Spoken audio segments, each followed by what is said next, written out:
Serving time inside of a jail or a prison in America, I want you to know that I'm creating this video specifically for you. Why? Because I used to be one of you. I used to be sitting inside of jails and prisons, and I was locked up for 9,500 days, so I know what it's like to live in struggle, to live apart from the people you love, to live apart from the people who love you, and to have to stay motivated and focused even while you're going through challenging times. My name is Michael Santos, and I'm the founder of Prison Professors. We create content with hopes of helping people in jail or prison realize the importance of every decision that they make.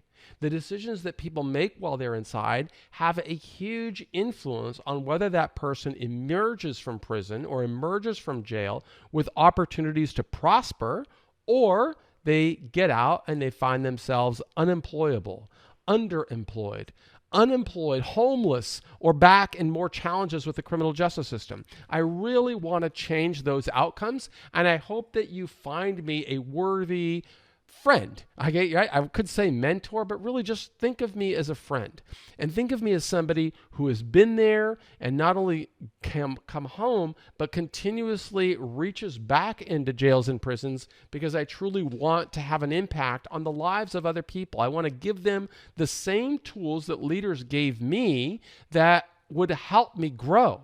I know that regardless of what challenges you're going through right now, you can begin sowing seeds that are going to lead to a better outcome. And today, I just wanted to give you an overview of what you can expect from this course. Now, we call this course Preparing for Success After Prison. And the key word there is preparing. Everybody wants to succeed after prison or after they're released from prison, but not everybody really knows how to prepare. And this is a lesson that I learned really early on in the journey, and I'm going to be talking about that at various stages through all of these videos that I create. But it's not only going to be what I say in these videos, I'm also going to interview other formerly incarcerated people who emerged successfully, and you're going to hear them give you the same message. The decisions that a person is making right now have an enormous influence on that person's prospect for success in the weeks, months, years, and decades ahead. And I promise you, the one promise, or I'll probably make many promises through this program, but one promise that I'm really committed to keeping is that I will never ask anyone to do anything that I didn't do. And I'm filming this video today, and this is early August 2022, and it's kind of a significant month for me. Why? Well, because it was August 11th of 1987, 35 years ago, that authorities first brought me into the criminal justice system and exposed me to the potential of serving the rest of my life in prison. If you've had an opportunity to read this book, you will get that entire story. And in fact, this book is part of this course that I'm creating on preparing for success after prison. I'll tell you why I wrote this book. I wrote it toward the end of my journey, but I wrote it because I wanted people to see how does somebody maintain a high level of energy and discipline even while they have to cross through multiple decades in prison. I didn't know how to do that when I started my journey back on August the 11th, 1987. But because I learned from leaders, those leaders really helped me understand that if somebody wants to overcome a challenge, if somebody wants to be successful, they've got to pursue this really deliberate path. And that deliberate path begins by saying, well, how do I define success? What's the best possible outcome? Second, they then have to say, well, what's the plan that I can make to take me from where I am today to where I want to go tomorrow or next month or next year or in 5 years or in 10 years? And to the extent that I can map that out, then I can take the next step of putting priorities in place. I know what I have to do today in order to create or open more opportunities tomorrow and next week and next month. So I have to define success, I have to create a plan, I have to put priorities in place, and then I have to develop my tools, tactics and resources that are going to help me close those gaps and get me to the next incremental stage of success, because it's all an incremental stage. And you've got to be stronger than people out here to become successful. Out here, we can draw upon all kinds of resources. In fact, I'm going to show you some of those resources right now by simply clicking a button on my computer, and you will see where I am working. Okay, this is, I know that I've had to adjust the lighting, and you've just had to see a lighting change, because why? I'm just a guy who served time in prison. I'm not a huge production company. I don't have a big team. I don't have a big budget. What I have is a deep commitment to help people in prison understand the relevance and the importance of the decisions they are making today, and how those decisions are going to open new opportunities or present new threats. And you are going to learn how I use that strategy of identifying strengths, weaknesses, opportunities, and threats to make decisions while going through prison that would transform my life. But it was because of those decisions that I made that I can now make use of resources and assets like you see right here. I had to, before I would ever learn how to use a microphone or use a camera or identify with lighting, or you can see up there these monitors that I have up on the screen in the wall ahead of me. Over here to my left, you can see my computers. They're completely separate computers. In fact, if I move this mouse, which I'm moving right here, those computers will light up. Oh, actually, I'd have to put in a password. Let's see if I can do it, just so I can show you. 06. There we go. And will that work? Yeah. So I can show you, I guess. Oh, no, it's this one. 09. Oh. I want to show you 0909. All right, how these things work. So you can barely see it, but you see I have another computers over here. I have a computer over here. I have that camera over there. You see, I'm looking at the camera right now, right? I'm doing all of this stuff right here from my little command center. But I couldn't have done any of this kind of work had I not used my time inside of jails and prisons to prepare. And that's what this whole course is about. It's about using time, whether I'm locked inside of a high security penitentiary in the hole, and I don't have access to college, and I don't have access to professors or to teachers or anybody to help me. I can still find ways to use my time today to prepare for success tomorrow. And if I'm in a prison and I do have opportunities to go through those courses, or if I do have opportunities to work towards something meaningful, then I want to be able to do that as well. Now, it's because I followed this strategy, and I would love to take credit for it and say I designed it all, but I didn't. I learned this lesson from leaders. Well, I still remember the first day on August the 11th, 1987, when I was arrested, just as I remember going through trial and committing perjury on the stand, and as I remember what was the other thing? Committing perjury, getting convicted, and then going through classification proceedings, and then finding out a judge was going to sentence me to 45 years in prison, and then getting to a high security penitentiary in the spring of, actually it was the summer of 1988. When I was young, I was 23 years old, and I didn't understand it. But one thing I did understand is I hated being incarcerated. I hated being in prison. I knew that I wanted to have something more, just like I know that everybody who is watching this video wants to have something more. The question is, do you know what you can do today to sow seeds for something better?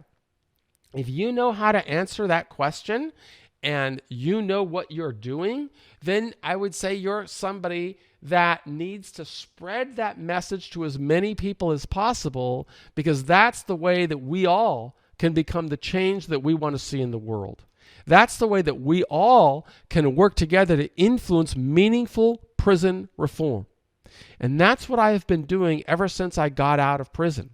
I told you I went into prison on August the 11th, 1987. I didn't finish serving time. I never was released from that day until the Bureau of Prisons released me, and I was in federal prison. So I started off in federal prison, and I didn't finish my obligation of time inside until August the 13th, 2012. So that was 25 years later. So that was 9,135 days. Then I served the last year inside of a halfway house in San Francisco.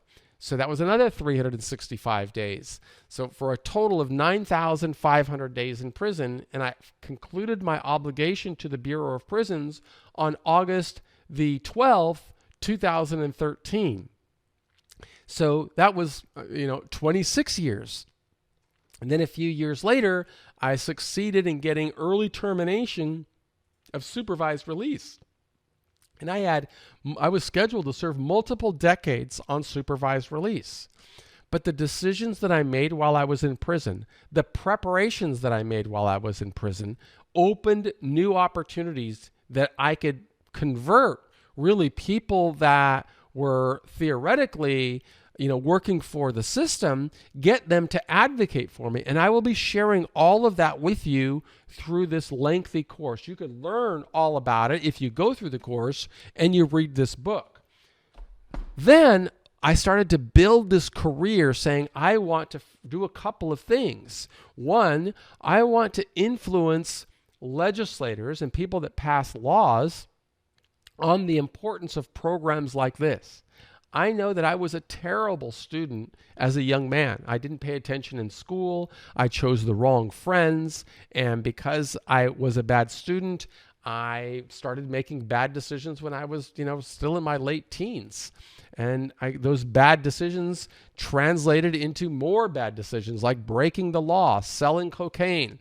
And then when I got caught, I made more bad decisions and decided, instead of accepting responsibility for crimes that I knew I committed, instead I went to trial and committed perjury on the stand. And it just exposed me to this really long sentence of 45 years. But I didn't even know what that meant. I had no idea what it meant to get a 45-year sentence because I'd never been in the system before. Later, of course, I learned that I could finish the 45 years in 26 years. But even that didn't make sense to me because I wasn't 26 years old. So I didn't really know what that meant. All I knew is I hated being in prison. I hated being in jail. And I knew that when I got out, I wanted to do something different with my life. That's why the courses are going to suggest that you ask the same kinds of questions of yourself that I asked of myself back then when I was walking down that track in a high security penitentiary. I remember talking with other guys in prison who would tell me that the best way to serve time is to forget about the world outside and to focus on your life inside. Well, they said that you should be thinking about your reputation in here and how you're going to get through this journey and who you're going to hang with and what you're going to do. But by then I had already been incarcerated for a year. I started in the Pierce County Jail and went through multiple jails on my way to transit to get to the penitentiary during that year that I served in pre-trial. By the time I got to the pen, I knew I hated it, but I also knew I had a plan. And I knew that that plan was going to require some priorities. I would have to learn, how am I going to connect with the people I want to meet in the future? So I started to ask these questions, and you're going to hear about this throughout this course. These questions about, well, is there anything that I can do while I'm locked up in here that will cause people to see me as something different from the bad decisions that I made that put me here? Well, you could do that same thing. You could be asking questions about the people you want to meet in your future. Now, in my case, I called them avatars. These are people that I don't know and they don't know me. They're just like this image of somebody, this image of a person that is going to have discretion over my prospects for success in the future. Who are those people? Well, I started to project, well, it's going to be, initially in the immediate future, it's going to be people like a case manager or a warden or somebody who has the influence on where I serve my sentence and perhaps what programs I can participate in. So I'd think about, is there anything I could do to influence those people? What if I go farther? What if I think about the person that might give me a job when I get out of here? I don't even know who that person is. I don't even know what kind of a job I'm going to have. I don't know what I'm qualified to do. But if I start thinking about those people today, then maybe I can start figuring out pathways that would allow me to influence those people. How about you? Is there any reason you can't start asking those questions? Because if you ask those questions, they're going to influence the decisions you make and the adjustment pattern you make, just like I had to do while I was starting my prison sentence. I remember walking around the penitentiary and figuring out, where can I get that kind of guidance? And it led me to the library. And I remember going into the library and I didn't know what books to read because I'd been such a terrible student in high school. I'd never read a book since I left high school, and I was a terrible student in high school. So I didn't know where to look, so I started looking through the Encyclopedia Britannica because that was the big set of books on there. And I started looking for people who had gone through struggle and trauma and difficulties in their life, because I felt, well, if they'd gone through struggle and trauma and difficulty, and they found ways to make it through over a long period of time, maybe there would be some lessons that I could learn from them. Now, at the start of my sentence, back in the late 1980s, I didn't know a lot of people that had served. I didn't know anybody that had been to prison before I went myself. But while I was in there, I didn't know a lot of people that served multiple decades.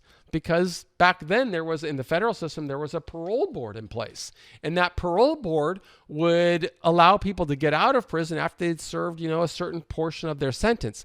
That didn't exist for me because of the kind of charge that I had, which I will describe in this video as we get a little further down through the course. I'm just trying to give you this overview of what to expect.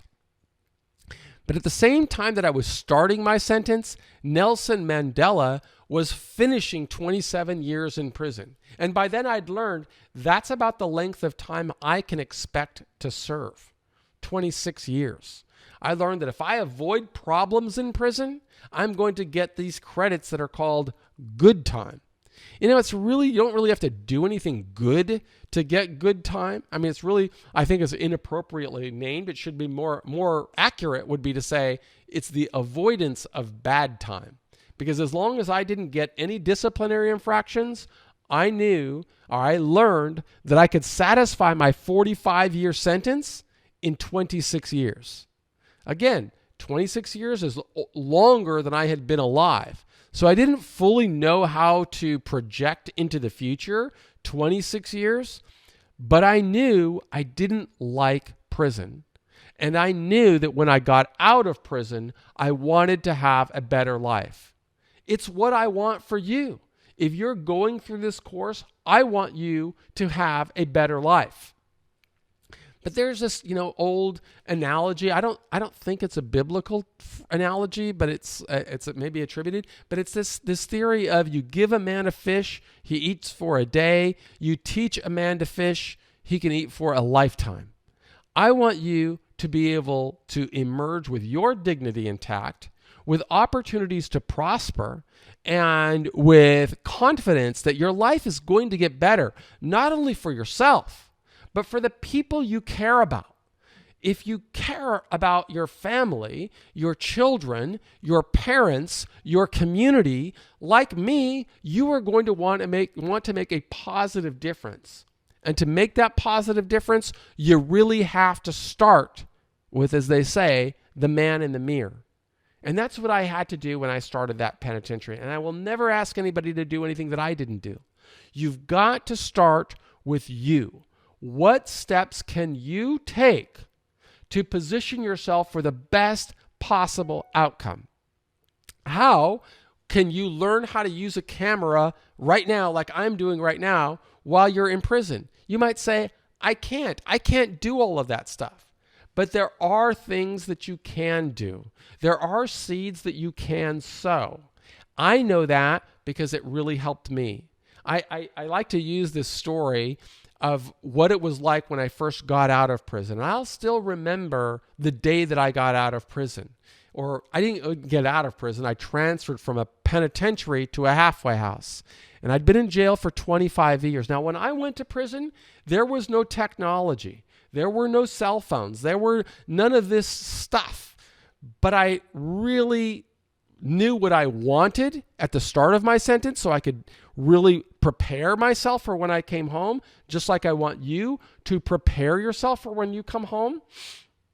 But when I came home, the world had changed, right? I'd been separated from society for 9,135 days.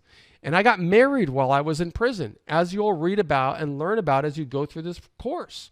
So my wife, her name is Carol.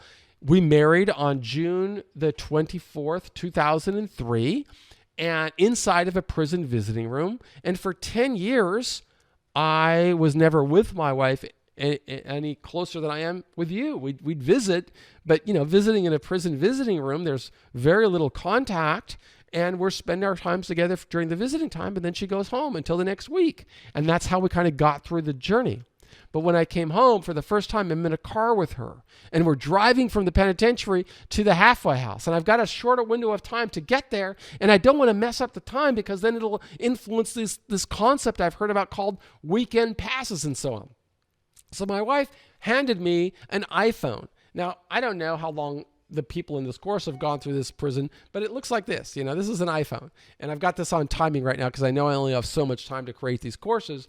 But she handed it to me, and I remember putting it to my ear and telling her, this is broken. It doesn't work because it doesn't have a dial tone. When I went to prison, that was the way that phones worked. There were landlines, and you picked them up, and there you heard this dial tone. Well, my phone didn't do that, so I didn't understand. There was so much I had to learn. But guess what? The books that I read, the courses that I took, all of these things had a huge influence on my ability to create opportunities out of nothing.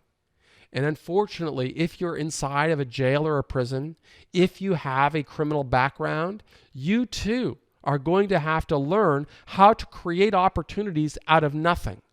That's what preparing for success after prison is. I finished my obligation to the Bureau of Prisons in 2013, and that was after 26 years. I think 1 year after that, I got early termination of my supervised release, then early termination of other programs like parole, and then special parole or vice versa. I don't even remember now. And now it's now been 35 years since the day I went into the system. But I can assure you, the decisions that I made very early on in that journey had an enormous influence on the businesses and the success that I built when I came home. Had I not sown those seeds early, I would not have been able to build businesses and create nonprofits and do so much, even learn how to do things like I'm showing you right now. Oh, I just tried to share my screen with you, but apparently that other camera went off. So these are the complexities of being a formerly incarcerated person. We have to build out of nothing. We have to learn how to do everything together. And although I may never have been able to take a class on photography or videography or audio production, I can tell you that the books that I read really accelerated my prospects for building businesses when I came home. And you're going to read about all of that. You're going to see videos of all of that. You're going to see me interviewing other formerly incarcerated people, and you are going to read about it in these books.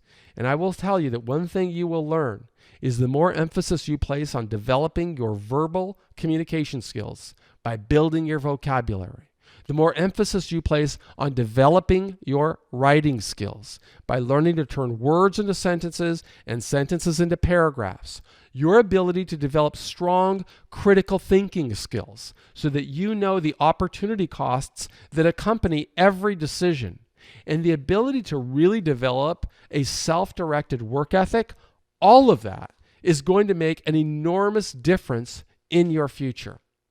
And that's all I want from everybody going through these courses.